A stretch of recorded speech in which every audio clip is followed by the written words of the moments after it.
Now, that's why the hype is the pitch that it is.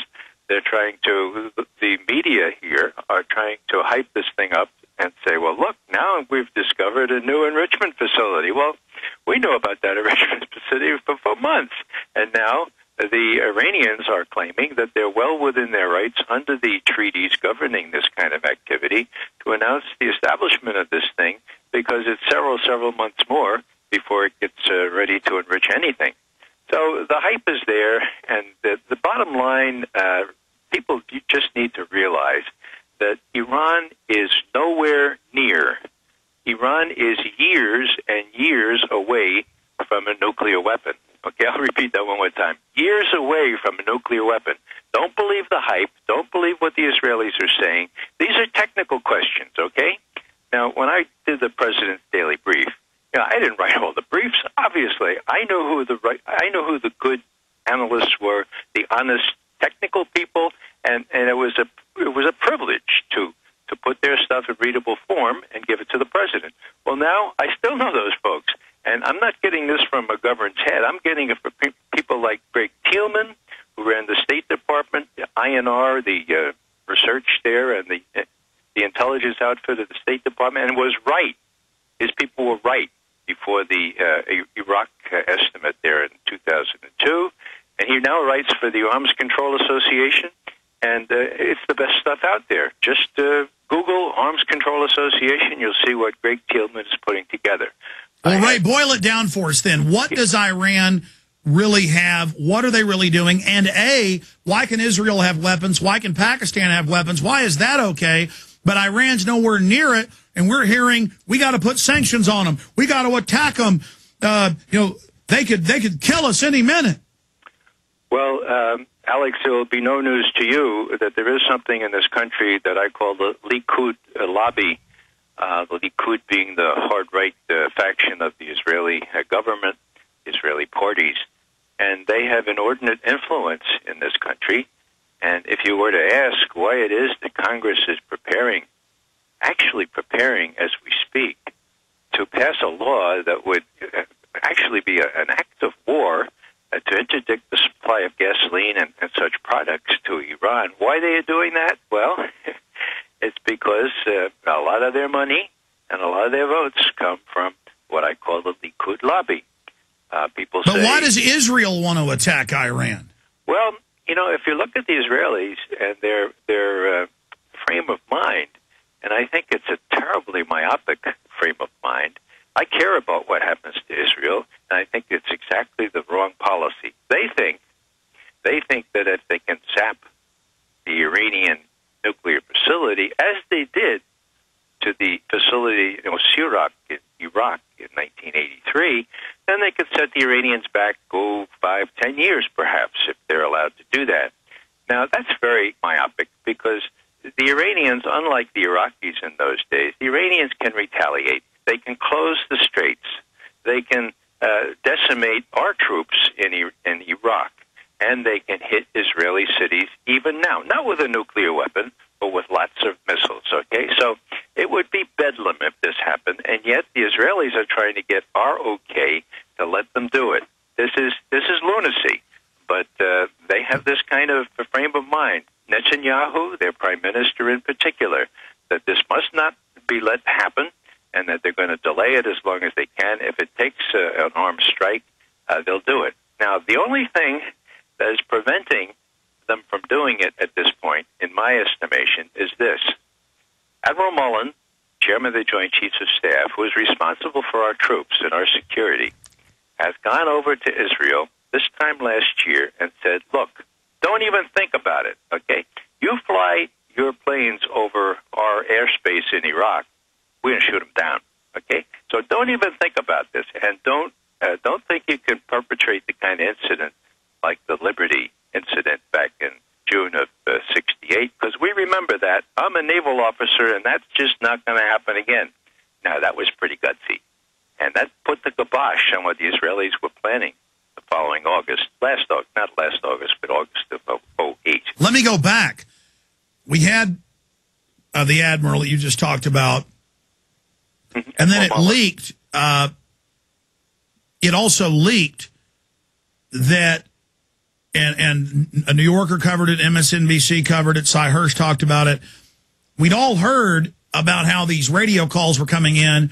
Iranian patrol boats attack, blow up the destroyers near the Strait of Hormuz. They're in the Gulf. And then it came out later that Cheney was discussing plans to paint up U.S. ships like Iranian patrol boats and have them attack our ships. Now, this came out a year after you on this show and other shows said, what I'm hearing from intelligence sources is they may attack our ships and blame it on Iran. Were you being given specifics? Because it's one thing to get this from Cy Hirsch a year after it happened, now 2 years ago. It's another thing for you, and I remember the interviews a year before, to say that's what you were concerned about. Well, Alex, I wish I could brag about an inside source on this particular thing. I cannot. I was using what we in Army intelligence used to call the swag factor. You know what that is? No. That's a scientific wild-ass guess.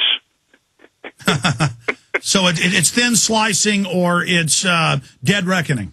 Yeah, it's, trying to put yourself in the position of the Israelis and what success they had with the incident there where they killed 34 of our seamen there and wounded 171 in June 8th, 1967. And, they talk about moxie or chutzpah. They were quite capable of doing that again, particularly if they had an ally in the Vice President of the United States, which clearly they did. And when Cy Hirsch came out with that a year later, you can imagine my reaction. I said, wow, that was a good guess, McGovern. But it was just, at that point, a guess. Okay, we had Bear on, the former CIA fellow, for folks that don't know. Bear? Yeah, and he said 2 years ago, and I don't trust him as much as I trust you, for obvious reasons, but he said, I'm worried about the Saudis staging a false flag to blame it on Iran. And then now we see more and more similar things coming out along those lines. What's your take on that? Well, Bob knows the area a lot better than I do, and I have great confidence in his judgment. The Saudis are Sunni, the Iranians are Shia. It may seem like lunacy to us, but it matters a great deal in that area. And for the Iranians to become the preponderant power in that area, well, the Saudis don't like that at all. Whether they would resort to this kind of provocation or not, I don't know, but Bob would be in a much better position to speculate on that. Well, I mean, what is it like for you, knowing the region, studying it, when they get up on the news and say Iran is backing al-Qaeda in Afghanistan, that when it's the opposite group, Shiite, Sunni, arch enemies, they fight more than they do with Christians or Jews, really, if you look at the statistics that I've looked at. I mean, that's like saying the Dallas Cowboys are the New York Giants. I mean, it's clearly two different groups. And then the famous case 2.5 years ago with the president of Afghanistan, and Bush says, yes, Iran is funding Taliban and al-Qaeda in Afghanistan, and Mohammed Karzai says, excuse me, Your Excellency, respectfully, but Iran's helping us. Their enemy is al-Qaeda. They're back on the news, as you know, saying that Iran is al-Qaeda, when the last White House admitted they were using al-Qaeda-based groups to stage terror attacks inside Iran. Yeah. Well, in answer to your question, Alex, I take this blood pressure medicine now, so when I listen to this kind of stuff. But all kidding aside, when Bush was allowed to mischaracterize, maybe a nice way of saying things, all these very important developments, and the mainstream press, people like Charlie Gibson, would just kind of say, I refer specifically to Bush's famous exit interview where Charlie Gibson finally said, well, Mr. President, why did you really think you had to attack Iraq? And he said, it was simple. Saddam Hussein wouldn't let the UN inspectors in. And Charlie Gibson said, okay. And he goes on to the next question, But he was letting the inspectors in. They were combing through his palaces. They were interviewing his scientists one-on-one. It was George Bush that threw the UN inspectors out 2 days before shock and awe. And Charlie Gibson lets him get away with that.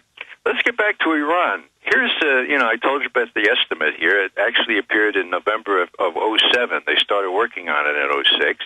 And so November '07, this big shock, namely that the NIE judges, and I used to chair these things, so I know what kind of work goes into this, high confidence that Tehran had halted a covert nuclear weapons program in the fall of 2003. What does the president say the following March?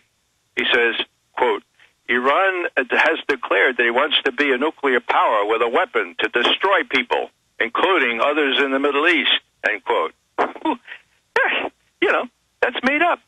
You know, you make that kind of stuff up, but you shouldn't be allowed to get away with it. Iran never declared any such thing.